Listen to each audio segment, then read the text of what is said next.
Are you ready?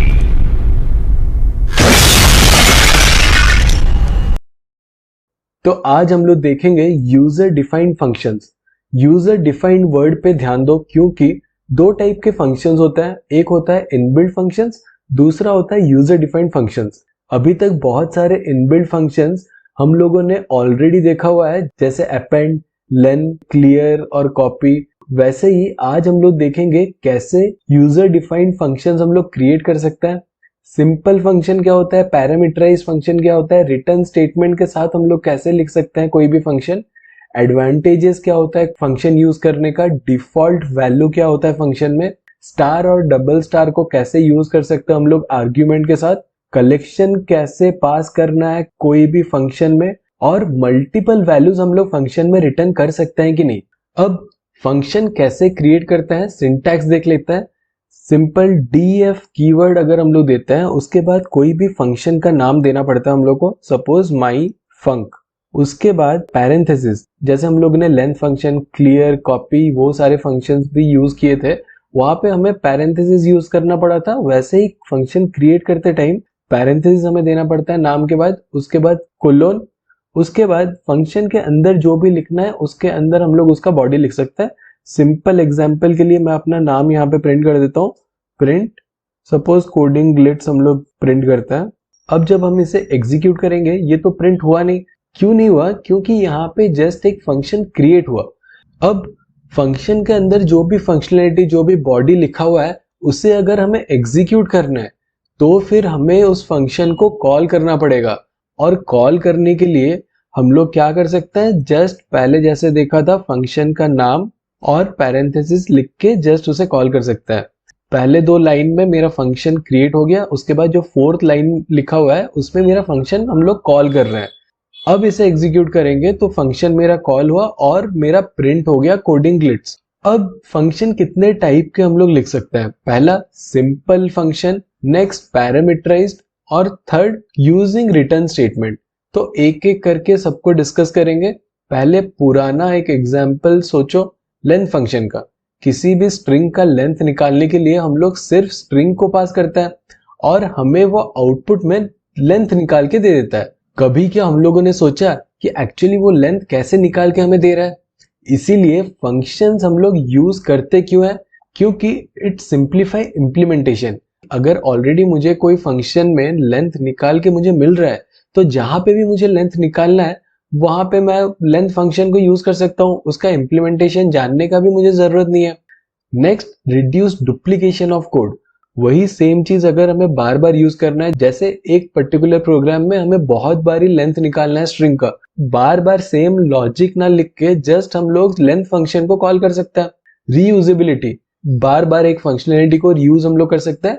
Next, मॉड्यूलराइजेशन। मॉड्यूलराइजेशन मतलब अगर हमें बहुत सारे काम करने हैं और सोचो कहीं पे छोटा सा भी एरर आ गया, तो हमें वो पूरा कोड चेक करना पड़ेगा और डीबग करना कितना डिफिकल्ट हो जाएगा सोचो। लेकिन अगर हम लोग सारे कामों को डिवाइड करके मॉड्यूलराइज कर देंगे, सोचो लेंथ निकालने का काम एक पर्टिकुलर लेंथ वाले फंक्शन में, उसके बाद स्प्लिट करने के लिए एक दूसरा फंक्शन, कॉपी करने के लिए एक दूसरा फंक्शन, तो फिर हमें पता चल जाएगा अगर कहीं पे भी एरर आ रहा है तो इजीली हम उसे डीबग कर सकते हैं और इजीली उसे फिक्स कर सकते हैं। अब जैसे सपोज मुझे दो नंबर को ऐड करना है, तो वो चीज मैं कैसे लिख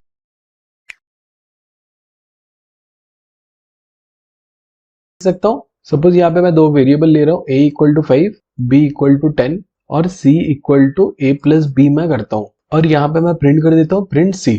ये हो गया सिंपल एग्जांपल कोई भी दो नंबर को ऐड करने के लिए। अब इसे अगर मुझे फंक्शन के अंदर डालना है, जस्ट मुझे क्या करना है, यहाँ पे df, उसके बाद फंक्शन का नाम देना है, suppose add number, add underscore number मैं देता हूँ, उसके बाद पैरेंथेसिस, उसके बाद कोलोन, उसके बाद इसके अंदर जितनी भी चीजें हैं जस्ट हम लोग को इंडेंटेशन सही कर देना है। ये हो गया हम लोग का ऐड करने के लिए एक सिंपल फंक्शन। जो भी ऑपरेशन है हम लोग उस फंक्शन के अंदर कर रहे हैं, और जब भी हमें ऐड करना हो दो नंबर को हम लोग उसे कॉल कर सकते हैं। सपोज इसे मैं कॉल करूंगा यहाँ पे ऐड अंडरस्कोर नंबर, तो जब भी आप इसे एग्जीक्यूट करोगे यहाँ पे आपका आंसर 15 हो जाएगा। लेकिन अगर हमें दो नंबर को ऐड करना है, हमेशा तो हम लोग को 10 और 15 को ऐड करना नहीं है, तो यहाँ पे ये चीज हम लोगों ने हार्ड कोड कर दिया। हमेशा हमें ये इंश्योर करना है कि कहीं पे भी हार्ड कोडेड वैल्यूज ना रहे। अब इधर हम लोग फंक्शन के अंदर इनपुट लेकर इसे ऐड कर सकते हैं, या फिर हम लोग इनपुट लेके उस फंक्शन को भेज सकते हैं। तो सपोज हम लोग क्या करेंगे, यहाँ पे इनपुट लेंगे, यहाँ पे a इक्वल टू इनपुट और कोई मैसेज दे देंगे, एंटर ए नंबर। उसके बाद सेम चीज हम लोग और एक बार इनपुट ले लेंगे b। अब हमें क्या करना है, ये जो a और b हम लोगों ने इनपुट लिया, ये a और b का वैल्यू हमें भेजना है जो हम लोग का ऐड नंबर फंक्शन है। तो वैल्यू भेजने के लिए हम लोग वहां पे क्या कर सकते हैं, पैरामीटर दे सकते हैं। पैरामीटर कैसे देंगे, यहाँ पे जितने भी वेरिएबल्स हम लोग को भेजना है उतने हमें रिसीव करना है। तो यहाँ पे ऐड नंबर में हम लोग क्या कर देंगे, a, b हम लोग दे देंगे। यहाँ पे a और b हार्ड कोड ना करके इसे मैं डिलीट कर देता हूँ, और यहाँ पे हम लोग कर रहे हैं c equal to a plus b। अब मुझे क्या करना है, जब हम लोग ऐड नंबर को कॉल कर रहे हैं, मुझे क्या करना है, a और b का वैल्यू भेजना है। अब यहाँ पे जो हम लोग ने इनपुट लिया ये तो स्ट्रिंग में आएगा, तो इसे हम लोग टाइप कास्ट कर देते हैं int में। इसके बाद हम लोग क्या कर रहे हैं, ऐड नंबर को कॉल कर रहे हैं। अब जब हम लोग इसे एग्जीक्यूट करेंगे तो यहाँ पे पहले ऐड नंबर वाला फंक्शन हम लोग का डिफाइन हो गया, पैरामीटराइज फंक्शन। वहां पे हम लोग को दो नंबर भेजना है। ए हम लोग अभी एंटर ए नंबर करेंगे, सपोज 6, सेकेंड नंबर इनपुट करेंगे 7। इसके बाद क्या होगा, ऐड नंबर कॉल होगा और पास होगा वैल्यू 6 और 7। उसके बाद c इक्वल टू 6 प्लस 7 और प्रिंट हो जाएगा हम लोग का यहाँ पे 13। अब हम लोग यहाँ पे सपोज इनपुट ना लेके डायरेक्टली नंबर भी पास कर सकते हैं, सपोज यहाँ पे 1 और यहाँ पे 2, और यहाँ पे जब एग्जीक्यूट करेंगे हमें मिल जाएगा 3। अब यहाँ पे देखो, जो हम लोग का फंक्शन है वो दो पैरामीटर ले रहा है, लेकिन हमें यहाँ पे 3 पैरामीटर भेजने हैं। अब जो भी फंक्शन डिफाइन हुआ है, हमें तो उसका डेफिनेशन पता नहीं है, वो 2 पैरामीटर ले रहा है या 3 पैरामीटर ले रहा है। तो हम लोग क्या कर सकते हैं, यहाँ पे जब हम लोग एग्जीक्यूट करेंगे, यहाँ पे आप देखोगे add number takes 2 positional arguments but 3 were given. Correct, 2 ले रहा है, हम लोग 3 भेज रहे हैं, लेकिन मुझे 3 ही भेज रहे हैं। तो वहां पे हम लोग क्या कर सकते हैं, हम लोग वहां पे वेरिएबल से पहले स्टार दे सकते हैं। जब हम लोग स्टार देंगे उसका मतलब क्या है, जो फर्स्ट वेरिएबल a है वो फर्स्ट नंबर लेगा, उसके बाद जो वेरिएबल b है वो इनपुट लेगा बट एज ए टप्पल। तो जो 2 और 3 का वैल्यू आएगा वो एज ए टप्पल आएगा। सपोज मैं यहाँ पे टाइप ऑफ a प्रिंट करता हूँ और यहाँ पे उसके साइड में टाइप ऑफ b भी हम लोग प्रिंट कर देते हैं, और इसे एग्जीक्यूट जब हम लोग करेंगे, यहाँ पे आप देख सकते हो पहला जो इनपुट है वो हम लोग का इंटीजर आ गया, उसके बाद टप्पल आ गया। और इंटीजर और टप्पल को कैसे एक्सेस करना है आपको पता ही है। अब सपोज अगर आप यहाँ पे एक वैल्यू प्रोवाइड कर रहे हो और इसे एग्जीक्यूट कर रहे हो, तब भी कोई प्रॉब्लम नहीं है। हम लोग का a में आ जाएगा 1 और b में आ जाएगा कुछ नहीं, एम्प्टी टप्पल। यहाँ पे आप प्रिंट कर सकते हो a और b, और यहाँ पे आप एग्जीक्यूट करके देखोगे तो a आ गया 1 और b आ गया एम्प्टी टप्पल, एरर नहीं आएगा। अब देखो यहाँ पे हम लोग ने सिंगल स्टार लिया, लेकिन अगर सिंगल स्टार के बदले हम लोग डबल स्टार लेते हैं तो फिर क्या होता है, यहाँ पे आप देख सकते हो पहला जो वेरिएबल है वो इंटीजर टाइप का हुआ, जो दूसरा b है वो अब बन गया है डिक्शनरी। तो अगर डिक्शनरी बन गया है तो हम लोग डिक्शनरी फॉर्मेट में भी वैल्यू दे सकते हैं। अब मैं सपोज a को हटा देता हूँ और सिर्फ एक ही लेता हूँ, हम लोग का वेरिएबल b, यहाँ पे टाइप ऑफ a हटा देता है और यहाँ पे सिर्फ प्रिंट करता है b। अब सपोज यहाँ पे मैं की वैल्यू पेयर में वैल्यू प्रोवाइड करता हूँ a इक्वल टू 10 और b इक्वल टू सपोज 5। इसे अगर एग्जीक्यूट करेंगे तो यहाँ पे देख सकते हो जो हम लोग का b वेरिएबल है वो हो गया है डिक्शनरी, और b में हम लोग का डिक्शनरी का वैल्यू हम लोग का प्रिंट हो गया a इक्वल टू 10 और b इक्वल टू 5। अब यहाँ तक हमने नॉर्मल सिंगल वैल्यूज भेजे आर्ग्यूमेंट में, लेकिन हम लोग यहाँ पे डायरेक्ट कलेक्शन भी भेज सकते हैं।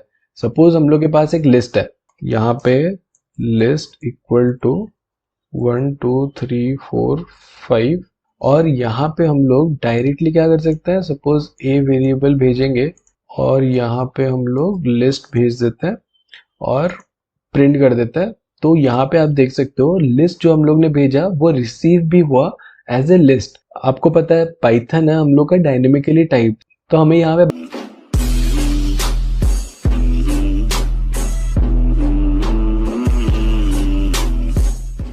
बताना ही नहीं पड़ा, हम लोग लिस्ट भेज रहे हैं, टपल भेज रहे हैं, डिक्शनरी भेज रहे हैं, डायरेक्टली जो भी वैल्यू भेजोगे वो एज इट इज रिसीव हो जाएगा। लिस्ट की तरह ही हम लोग सेट, टपल, डिक्शनरी कुछ भी भेज सकते हैं। अब सपोज पुराना वाला एग्जाम्पल देखते हैं जहाँ पे हम लोग दो नंबर को ऐड कर रहे थे और ऐड करने के लिए दो वैल्यू भेज देते हैं, सपोज 5 और 10। अब इसे जब हम लोग एग्जीक्यूट कर रहे हैं, 5 और 10 हम लोग का पास हुआ और वहीं पे प्रिंट हो गया 15।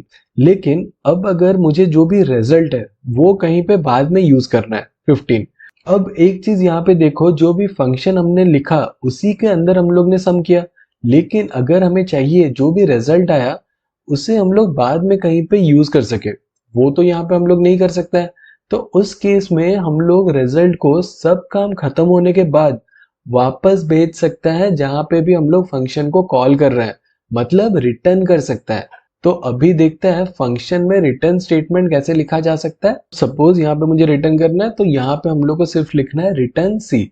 अब रिटर्न जो कर रहे हैं हम लोग वो रिसीव तो किसी को करना पड़ेगा, तो रिसीव करने के लिए यहाँ पे हम लोग जो फंक्शन कॉल कर रहे हैं उसको यहाँ पे हम लोग एक वेरिएबल में स्टोर करके रख सकते हैं।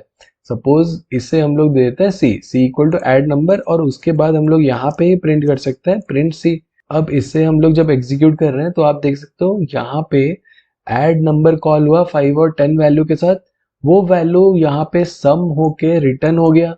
जो रिटर्न वैल्यू था वो आके यहाँ पे स्टोर हो गया इन सी, और यहाँ पे जब हम लोग ने सी को प्रिंट किया, प्रिंट हो गया हम लोग का यहाँ पे 15।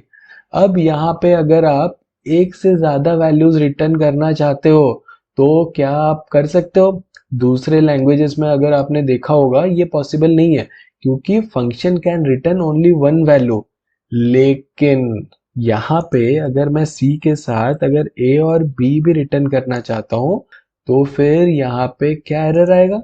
एरर नहीं आएगा, क्योंकि जब हम लोग रिटर्न कर रहे हैं ऐसे वैल्यूज तो यहाँ पे it will be received as a tuple in form of tuple.